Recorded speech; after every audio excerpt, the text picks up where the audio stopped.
पुस्तक प्रकाशन संस्था पक्षर मैट्रिक टॉपर को संबर्धना।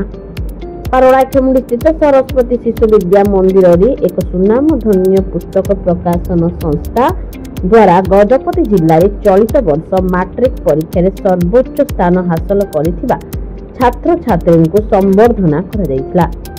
एथिरे मुख्य अतिथि भावे देवी मठर महंत रामानंद दास महाराज जोग देथिले।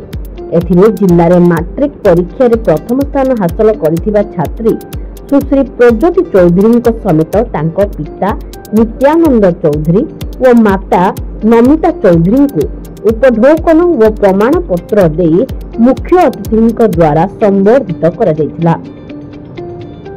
एथिरे संपृक्त पुस्तक प्रकाशन संस्थार गजपति गंजाम व कंधमाल जिल्लार मार्केटिंग मैनेजर निहार रंजन पंडा व विद्यालयर गुरुमा गुरुजी सहयोग समस्त कार्यक्रम होइतिला। प्रारंभ में शिशु मंदिर प्रधान आचार्य सरोज कुमार पंडा अतिथि परिचय प्रदान करथिले। एही अवसर में शिक्षा वर्ष 2025-26 नवम श्रेणी निमंते नमूना पुस्तक गुड़िक मुख्य अतिथि द्वारा उन्मोचित होइतिला।